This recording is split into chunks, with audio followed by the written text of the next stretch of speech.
Jack Dempsey had the most unique distinction as being such a whirlwind, action-packed fighter, and Dempsey was just a fighter that the people loved to see, and they weren't used to that type of fighting, and America fell in love with him. Look at Willard on the right. Look at the size difference between the two. I think it was 45 pounds.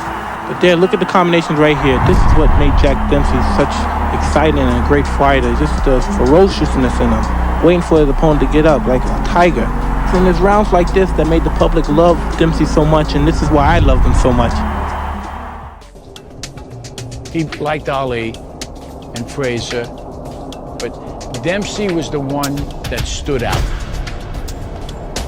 because Jack Dempsey was so ferocious, and he was like a Roman gladiator in the ring. That was the one that was his favorite fighter. And in a lot of ways, he modeled himself like that. What happens when a boxer becomes so overwhelming that the sport itself has to bend around him? Jack Dempsey was not just a heavyweight champion. He was a turning point. Before him, boxing was about endurance, distance, and survival over time. After him, it was about whether a man could even stay intact once the fight began. Dempsey entered the ring like a force that refused negotiation. There was no feeling out process, no invitation to settle in. The moment the bell rang, the fight accelerated beyond comfort, beyond rhythm, beyond control. What he brought was not just violence, but inevitability. So I wanted to be mean like Sonny Liston and Jack Dempsey. I wanted to be ferocious. I wanted to kill you with my stare.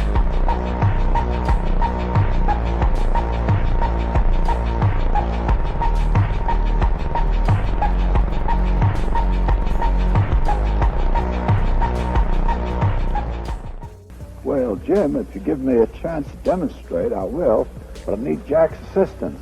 Well, I'd be very happy to be up here, but I want you to take it easy with me, you know. I can't do otherwise. I can't do otherwise. You'll see how he was leading that straight left, keeping at bay with that straight left to get the right hand in. Mm-hmm. It's going to happen the same way, I think. I'm not sure. Well, now wait just a minute, Gene. What if this man gets under Patterson or Johansson's left hand and gives him a left hook, something like this? What's going to happen then? Anything can happen. Do-si-do you gave Toledo. You gave that Toledo, right? That's the old Toledo step. Crowds did not come to watch rounds. They came to witness collapse. Arenas filled because people knew something would happen, and it would happen quickly. Dempsey did not need build-up. His presence alone carried tension. Fighters across eras would later say the same thing in different words. You were already behind the moment you stood across from him. Gene Tunney was great, but the foundation of his greatness, as we know, is against Dempsey. He now challenges Dempsey. Dempsey is a man-eater. Everybody thinks it's Dempsey's fight to win. They fight twice, 10 rounds each. Those were the rules in those days in Pennsylvania and Illinois where they fought. Of the 10 rounds, in each fight... His influence went beyond titles and defenses. He changed what people expected from a heavyweight. Pressure became a weapon. Relentlessness became a standard.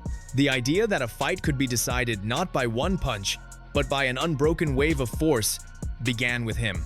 Jack Dempsey was not remembered for how he won. He was remembered for what he made boxing feel like. And that's why he was my hero too, because I was the lowest of the lows. You know, and he was afraid, I was afraid. He considered himself a chicken, I considered myself a chicken.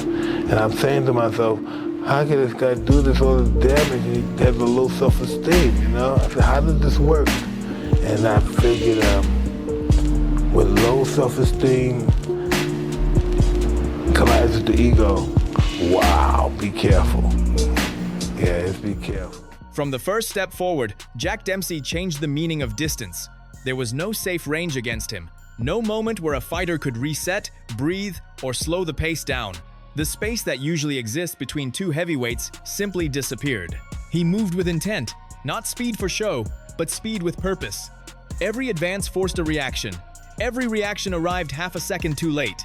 Fighters quickly realized they were not choosing when to engage. The engagement was already happening to them. Jack Dempsey, the American boxer, reigned as the world heavyweight champion from 1919 to 1926. He was 6'1", 165 to 205 pounds. His workout included bag work, running, push-ups, skipping, and neck bridges. His diet was bone broth, fruit juice, cereal, eggs, milk, bacon, lettuce, and tomato sandwiches, hot tea with lemon, grapefruit, fruit juice, a salad with olive oil and perhaps some lemon juice with no vinegar, steaks, chicken, baked potato, fruit, prunes, apricots, and pears. He was a beast. What made the pressure unbearable was not chaos, it was consistency. Dempsey did not rush and burn out. He did not explode and pause. He applied the same demand over and over again. Stay alert, stay upright, stay alive in the exchange. And as the seconds passed, that demand became heavier. Opponents later said the strangest part was how early the panic set in. Not because they were hurt, but because they could not find a way to settle into the fight. There was no rhythm to steal, no pattern to exploit. The pressure erased planning. It reduced the fight to instinct. So what you're saying, Mike, is that you regard Jack Dempsey as one of the really great old champions. Oh man, I'm crazy about Jack Dempsey. Because of his ferocious intensity, you know, there's no one like him. No one like him. Against Dempsey, you were not solving a problem. You were enduring a condition. The ring felt smaller, time felt shorter, and the realization came quickly that this was not about winning exchanges. It was about whether you could keep responding at all. This was how Jack Dempsey took control before the damage even showed. By forcing opponents to fight at a pace that belonged only to him, he made resistance feel temporary. In the first 2 years of his career, he fought 35 fights. 4 of them were unofficial, but it does not change the essence. His personal record is 4 fights in 22 days. In all 4, he won by knockout. Jack fought desperately. Every time, it was like it was the last time. Because he was a man with nothing to lose, a man for whom hunger was his constant companion. By the time he was 19, the only life he knew was one in which he had... What confused opponents most about Dempsey was not the violence. It was the absence of emotion behind it. He did not look angry. He did not look desperate. There was no personal hatred in the way he fought. What stood across from them felt closer to a process than a man. Jack Dempsey was one of boxing's most ferocious heavyweights, known as the Manasseh Mauler. He brought relentless pressure, brutal body punches, and explosive power from the opening bell. His crouching style overwhelmed opponents and made him a nightmare in the ring. Dempsey tore through the heavyweight division in the 1910s and 1920s with savage intent. His 1919 demolition of Jess Willard was legendary, dropping the much larger champion 7 times in the first round. He defended his title with destructive wins over Bill Brennan, George Carpentier, and Luis Firpo, the latter being a wild brawl remembered for its chaos and knockdowns. Dempsey's ferocity made him a cultural icon, and his... Dempsey did not chase knockouts for spectacle. He followed a simple understanding. If the rules allowed pressure, then pressure would be constant. If the era allowed punishment, then punishment would be optimized. He was not trying to hurt someone more than necessary. He was doing exactly what the moment permitted, and doing it without hesitation. This is where the myth of the wild brawler begins to fall apart. There was nothing reckless about what he did. His aggression was controlled, repeatable, and deliberate. He never needed to intimidate with words. The ring did that for him. The silence between exchanges carried more weight than any threat.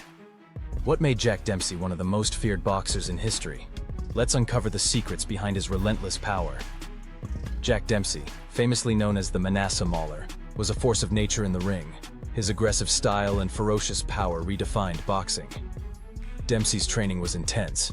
He mastered his crouching stance, which allowed him to deliver devastating punches from close range.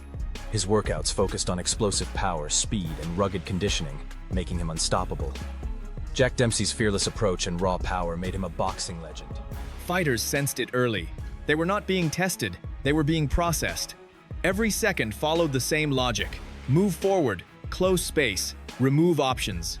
There was no improvisation for drama, only execution.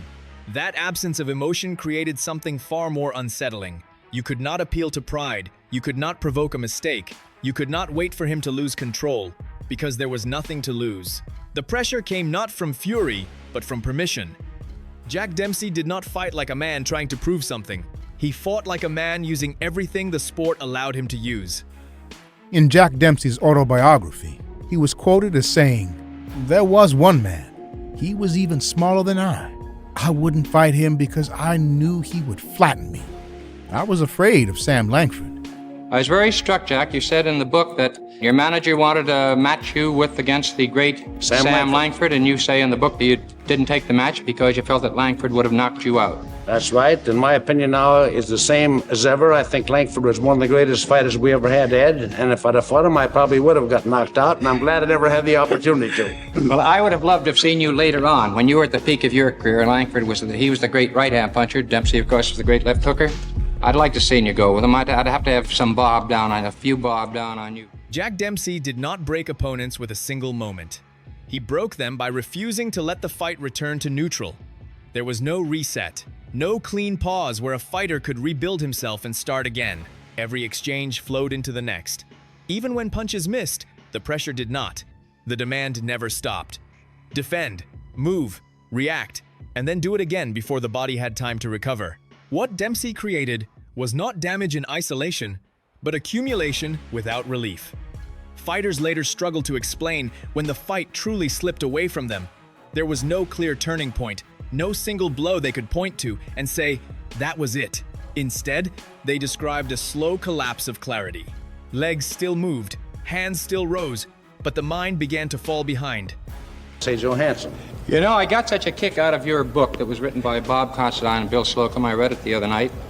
And here's the whole story of one of the most exciting careers that any American youngster ever embarked upon. I was very struck, Jack. You said in the book that at the time when you first came to New York, of course, then you were about 20 or 21, weren't you? That's right, 21 years old. And your manager wanted to match you against the great Sam Langford, and you say in the book that you didn't take the match because you felt that Langford would have knocked you out. That's right. And my opinion now is the same as ever. I think Langford was one of the greatest fighters we ever had, Ed. And if I'd have fought him, I probably would have got knocked out. And I'm glad I never had the opportunity to. This was the mechanism. Dempsey attacked the space between decisions. He forced opponents to respond again before the previous response had finished. Over time, the body complied, but the system failed. Balance faded. Timing blurred. Resistance became mechanical. The terrifying part was how ordinary it felt in the moment. There was no dramatic spike, just a steady realization that continuing required more than the body could give. Fighters did not fall because they were unconscious. They fell because the act of staying upright had become impossible. This is why his knockouts looked sudden from the outside. The collapse had already happened long before the final blow. What the crowd saw was only the end of a process that had been working quietly from the opening seconds. Jack Dempsey did not overwhelm his opponents with force. He exhausted their ability to remain functional. The fear Jack Dempsey created did not come from spectacle. There was no theatrics, no intimidation, no attempt to scare a man before the fight began. The fear arrived quietly, and it arrived early. It came from repetition, from the realization that nothing was changing. The same pressure in the first minute was still there in the third, and it would be there in the fifth. There was no drop in intensity, no sign of fatigue, no invitation to hope that the storm might pass. Opponents understood something deeply unsettling. This fight was not swinging in their favor later. It was not building toward a different phase. What they were experiencing now was exactly what they would experience until they could no longer stand. That kind of fear leaves no room for courage. You cannot summon bravery against inevitability. You cannot time it. You cannot wait it out. The absence of drama made it worse. Dempsey did not look excited. He did not rush. He simply continued. Jack Dempsey, the man they called the Manasseh Mauler. He had a rough childhood, to say the least. And as a young man, he found himself fighting in saloons just to get food and money. He would fight anyone, anywhere. And eventually, he started fighting professionally under different names. In 1914, he started fighting in mining camps in small arenas. Basically, anywhere they would let him fight. He was known for his wild, aggressive style, which earned him the nickname, the Manasseh Mauler. By 1917-1918, he was a serious heavyweight contender. He fought all the top heavyweights of the day, and he developed a signature move that he would use throughout his career, crouching, bobbing, and weaving. Dempsey went on to become a world champion. This consistency stripped fighters of illusion. Every second confirmed the same truth. There would be no opening, no moment of relief, no heroic comeback waiting somewhere down the line. only more of the same pressure, closer and heavier. This is why his opponents often looked defeated before the ending arrived. The body was still there, but the decision had already been made. The fear was not of getting hurt, it was of realizing that nothing they did would change the outcome. Jack Dempsey did not scare fighters with what he might do. He scared them with what he was already doing and would not stop doing. Jack Dempsey did not appear by accident. He was the perfect answer to a very specific moment in boxing history. The rules allowed it, the culture demanded it, and the audience rewarded it. This was an era that did not look for finesse. It looked for resolution. People did not come to see who could last the longest. They came to see who could impose himself until someone broke. Boxing was still close to its raw form, and Dempsey understood that better than anyone. He did not invent brutality. He refined it. He took what the sport permitted and removed hesitation. No safety valve, no compromise. If pressure was legal, then pressure became constant. If dominance could be enforced, then it would be enforced without apology. Placed in another era, his approach might have been adjusted, softened, regulated. But here, in this time, it was amplified. The sport had not yet learned how to slow a man like him down. There were no answers prepared for someone who refused to negotiate pace or space. This is why he became larger than his record, larger than individual fights. He represented something the heavyweight division had not fully seen before. A champion who did not wait for moments, but created an environment where moments were unavoidable. Jack Dempsey could exist because boxing allowed him to exist. And once he did, the sport was forced to change around the idea that pressure itself could be a weapon. When the fights were over and the noise faded, what remained of Jack Dempsey was not a highlight. It was a memory of pressure. Fighters did not recall a single punch. They recalled the feeling of being slowly erased. His legacy was not built on mystery or romance. It was built on certainty. The certainty that once the bell rang, the fight would move in only one direction. Forward, closer, heavier, until the body or the will gave out. Boxing would evolve after him. Rules would tighten, distance would matter more, survival would be redefined. But the imprint stayed. Every heavyweight who tried to overwhelm rather than outpoint was, knowingly or not, working in his shadow. Jack Dempsey was not the most technical fighter. He was not the most graceful. He was something more unsettling. He proved that a man did not need perfection to dominate a sport. He needed clarity, relentlessness, and the refusal to allow his opponent any space to exist comfortably. Jack Dempsey did not defeat fighters. He made the act of continuing impossible.